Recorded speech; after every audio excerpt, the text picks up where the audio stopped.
So the first step for sewing your pockets is to pick the shape. The most common is a square pocket or a 5-point pocket, which you often see on the back of jeans. I'm going to choose a 5-point pocket, and I'm going to do 2 of them. So I've got my fabric doubled with the good on the inside. I'll put weights down, and then using tailoring chalk, I'm going to draw around the edges of the pattern and then cut it out. Then you'll go serge them, and if you need help with that, let me know. Then steam them, trim the tails to 1 to 2 centimeters, and then bring it to your machine to sew. The first thing we're going to do in our pocket is sew the hem at the top. So I've folded the top over toward the good side, 2 centimeters, you can check with your seam gauge, and then I drew a line on the 15 on both sides at the top and threw a pin in. I'm going to line it up to the machine at the 15, put the foot down, needle down, making sure I'm on fabric, and it's just a very small little seam at the 15. Start, reverse, go to the end, reverse. So the beginning and end are reversed, and I've sewn it on the 15, cut all the threads, then I flip it around and do it on the other side. Again, sewing on the 15, reversing at beginning and end, and then bring it to your steamer. So now we need to flip the top of the pocket. Put your thumbs in and flip it around so you turn that top right side out. Then you're going to press it flat. So it'll be over 2 centimeters. And then you're going to press the sides of the pocket under 1.5 centimeters, a seam allowance width.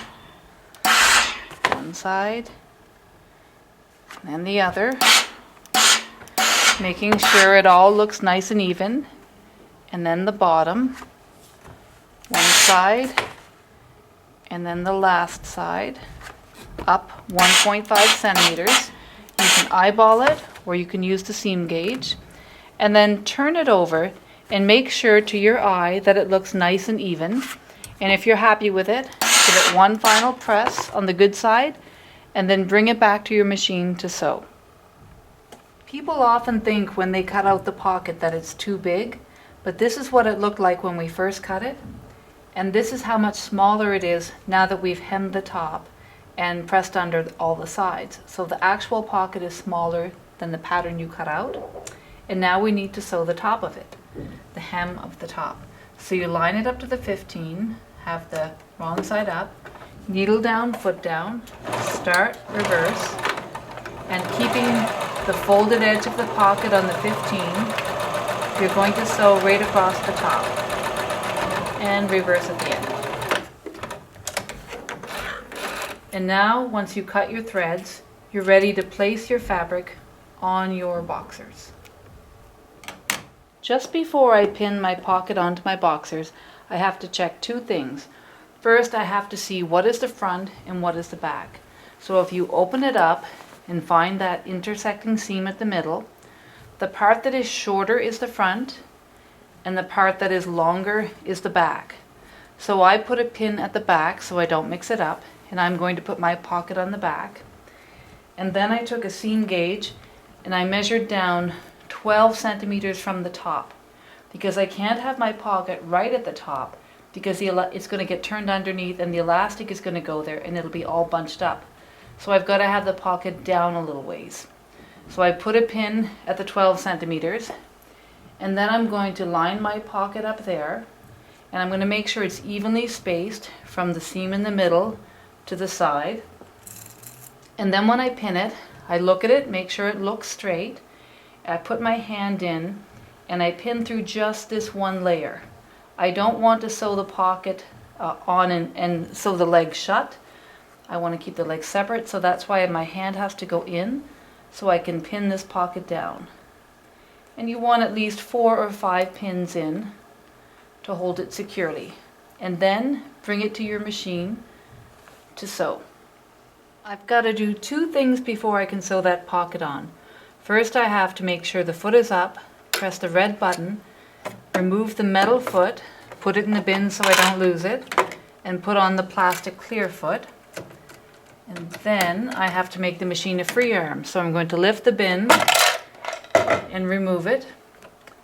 And then to sew the pocket, I'm going to slide the bottom half of the boxers underneath so that I've just got one single layer here that I'm going to sew. So I slide it under, line it up right at the edge of that pocket, put the foot down, put the needle down as close to the edge as I'm comfortable, take that first pin out, and before I sew I'm going to look up through the bottom of the boxers and make sure nothing has been caught underneath, because you do not want to sew your boxers shut.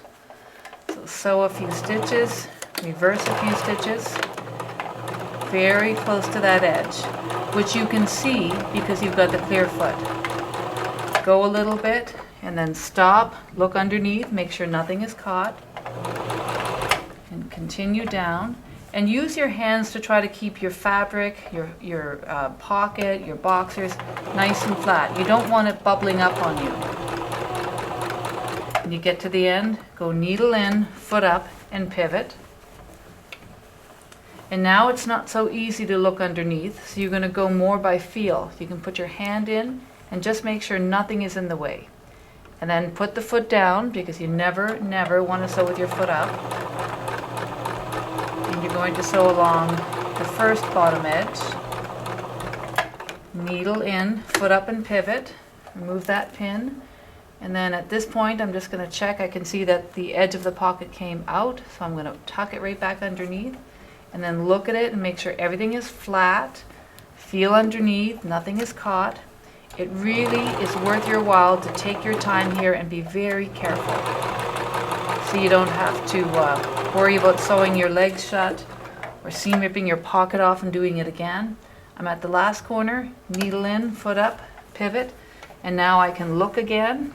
I can lift it up, put the foot back down, and sew up the remaining side again, using your hands to keep it flat, removing pins whenever need be, sewing very close to that edge. Now if you want it, you could sew a second reinforcing line close to the first line. It's not required. It's more of a decorative thing, but the only problem with doing that is that you have to be super neat. So then cut your threads and sew all the pockets on that you want, and then you're ready for step 4, sewing the waistband.